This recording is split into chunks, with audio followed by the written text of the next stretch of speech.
ৰেখা আৰু বুবুল পতি-পত্নী আছিল আৰু সিহঁতৰ আজি প্ৰথম বিবাহ বাৰ্ষিকী আছিল। সেইবাবে বুবুলে ৰেখাক সাগৰৰ পাৰলৈ ফুৰাবলৈ লৈ গৈছিল। ৰেখা বোলে আকৌ সোনকালে, নহলে দেৰি হব নহয়। তোমাৰ ওলাওতে ইমান সময় লাগে, তুমিচোন দেখিবলৈ এনেও ধুনীয়া। তাৰ পাছত সিহঁত ওলাই কৰি টেক্সিত উঠি সাগৰৰ পাৰলৈ গ'ল।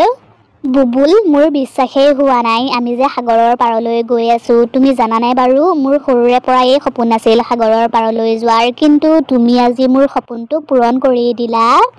সিহঁত সাগৰৰ পাৰ পালেগৈ আৰু তাৰ পাছত সিহঁত এখন জাহাজত উঠিলেগৈ আৰু তাৰ পাছত সিহঁত এটা ৰুমলৈ গ'ল। ব'লা ৰেখা, বাহিৰত অলপমান ফুৰি আহোঁগৈ। মই এতিয়াই নাযাওঁ, অলপ ৰ'বা, মই অলপ ষ্টাইল কৰি লওঁ, তাৰ পাছতহে মই বাহিৰলৈ যাম।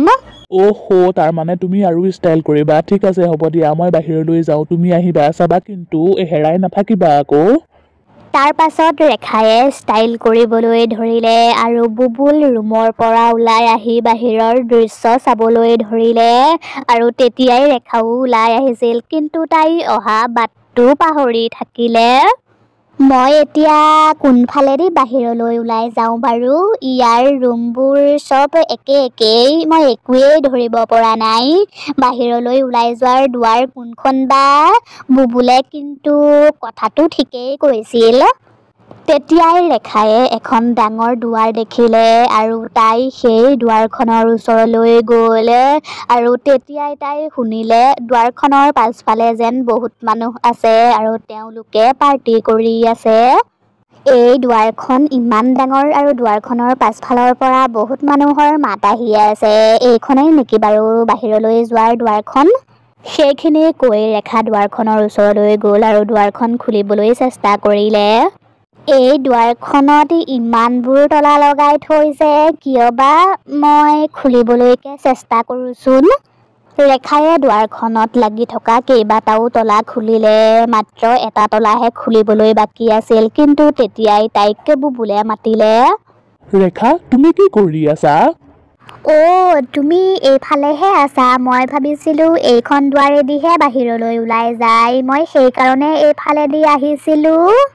ৰেখায়ে আকৌ দুৱাৰখনৰ ফালে ঘূৰি চালে আৰু তাই মনতে ভাবিবলৈ ধৰিলে। কি হ'ল ৰেখা, তুমি আকৌ কি ভাবিছা? ব'লা সোনকালে, নহলে কিন্তু মই গুচি যাম।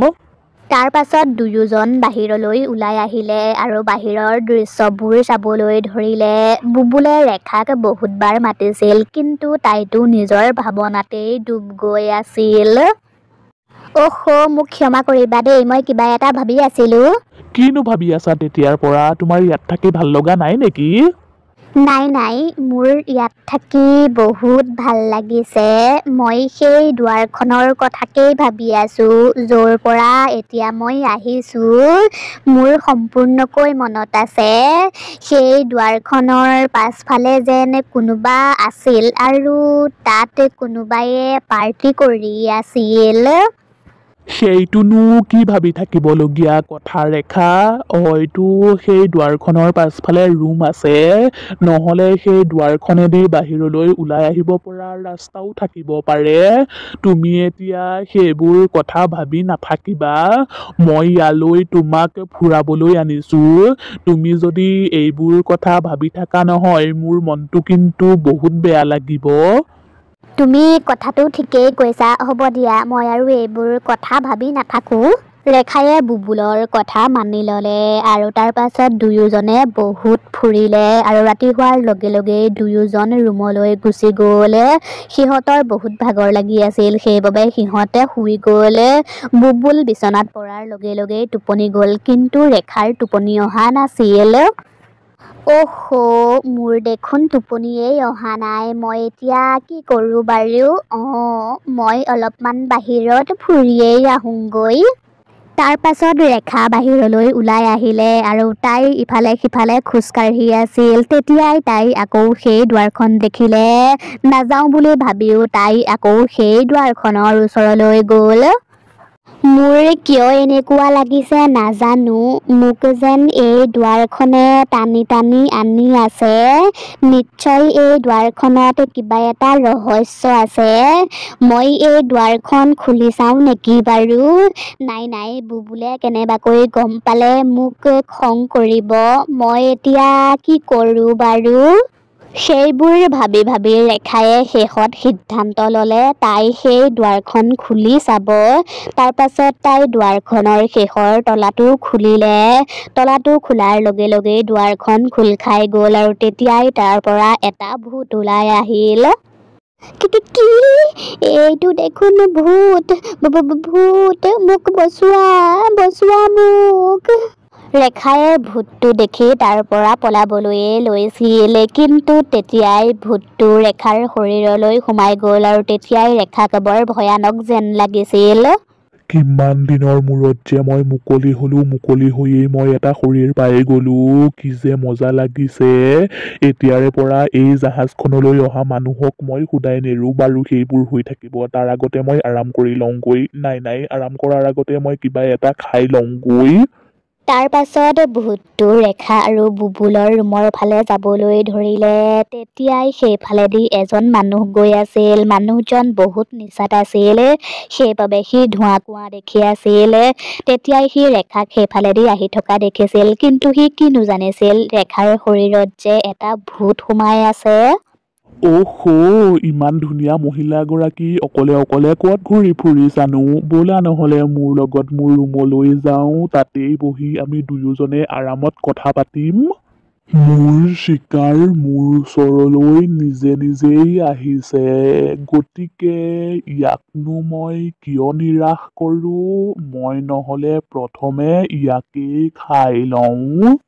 তুমি এইবোৰ কি কথা কৈ আছা? তোমাৰ মাতটো কিন্তু বহুত কঠুৱা। বাৰু একো নাই, মই মিলাই ল'ম ব'লা। মানুহজনৰ কথা শুনি ভূতটোৱে হাঁহিবলৈ ধৰিলে আৰু তাৰ পাছত ভূতটোৱে মানুহজনক মাৰি খাই পেলালে আৰু তাৰ পাছত চুপচাপ আহি বুবুলৰ কাষতে শুই থাকিলেহি। ৰাতিপুৱা শুৱাৰ পৰা উঠি বুবুলে দেখিলে ৰেখা তাৰ কাষত শুই আছিল ঠিকেই, কিন্তু তাইৰ শৰীৰত আৰু মুখত তেজ লাগি আছিল আৰু সি দেখিছিল গোটেই ৰুমটোতো তেজ লাগি আছিল, আনকি দুৱাৰখনতো তেজ লাগি আছিল। তাৰ পাছত বুবুলে আহি দুৱাৰখন খুলিলেহি আৰু দুৱাৰখন খুলি দেখিলে বাহিৰত বহুত মানুহ ৰৈ আছে আৰু চাৰিওফালে তেজেই তেজ হৈ আছে আৰু তাতেই এটা কটা ভৰি পৰি আছিল। সেইবোৰ দেখি সিহঁতৰ এনেকুৱা লাগিছিল যেন সেই মানুহজনৰ বাকী অংশবোৰ কিহবায়ে খাই পেলালে। এইবোৰ আচলতে কি হৈ আছে বাৰু?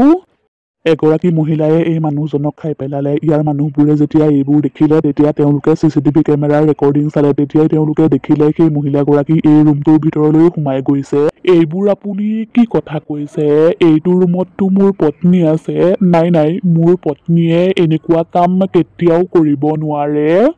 আমি সকলোৱে দেখিছোঁ কেনেকৈ আপোনাৰ পত্নীয়ে এই মানুহজনক খাই পেলালে, আৰু চাওকচোন আপোনাৰ ৰুমটোতো বহুত তেজ পৰি আছে। তেতিয়াই ৰেখা, তাৰমানে তাইৰ শৰীৰত সোমাই থকা ভূতটোৱে শব্দবোৰ শুনি সাৰ পালে আৰু সি বাহিৰলৈ ওলাই আহিল আৰু ৰেখাক বহুত ভয়ানক যেন দেখিছিল আৰু তাইৰ চকুকেইটা ৰঙা ৰঙা হৈ আছিল আৰু তাইৰ মুখত তেজ লাগি আছিল আৰু তেতিয়াই তাই কঠোৰ মাতেৰে ক'লে, এইবোৰ কি হৈ আছে বাৰু? মোৰ টোপনি কোনে ভাঙিলে? কাৰ ইমান সাহস হ'ল?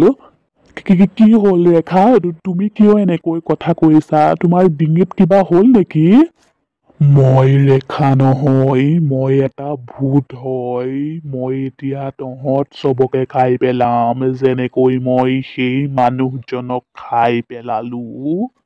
তেতিয়াই তাতে কাম কৰা দুজন মানুহ আহিল আৰু মানুহ দুজনে পাছফালৰ পৰা গৈ ৰেখাক বান্ধি দিলে আৰু সিহঁত নৰলেই, সিহঁতে তাইক চোঁচৰাই সেই দুৱাৰখনৰ ওচৰলৈ লৈ গ'ল, য'ৰ পৰা তাই সেই ভূতটোক উলিয়াইছিল। মানুহ দুজনে ভূতটোক ভিতৰত সুমুৱাই তাৰ পৰা ওলাই আহিলে আৰু পটাপট দুৱাৰখন বন্ধ কৰি তলা লগাবলৈ ধৰিলে আৰু তেতিয়াই তালৈ বুবুল আহিল। আপোনালোকে এইবোৰ কি কৰিছে? মোৰ পত্নীক ভিতৰত কিয় বন্ধ কৰি থৈ আহিলে? এইবোৰ কি হৈ আছে বাৰু? মই একো ধৰিবই পৰা নাই। ছাৰ, সেই ভূতটো বহুত দিনৰ পৰা এই ৰুমটোত বন্দী হৈ আছিল। যোৱা ৰাতি যেতিয়া CCTV কেমেৰাৰ ৰেকৰ্ডিং চালো, তেতিয়া দেখিলো আপোনাৰ পত্নীয়ে এই দুৱাৰখন খুলি ভূতটোক মুকলি কৰি দিলে আৰু ভূতটো মুকলি হৈয়েই আপোনাৰ পত্নীৰ শৰীৰত সোমাই গ'ল। তাৰ পাছত মানুহ দুজনে গৈ এখন জাল আনিলেগৈ আৰু জালখন লৈ দুৱাৰখনৰ কাষতে ৰৈ থাকিল আৰু এজন মানুহে ৰুমটোৰ ভিতৰৰ CCTV কেমেৰাৰ ৰেকৰ্ডিং চাই আছিল আৰু দেখিছিল ৰেখাৰ শৰীৰৰ পৰা ভূতটো ওলাই আহিলে আৰু তেতিয়াই ৰেখা অচেতন হৈ পৰিল।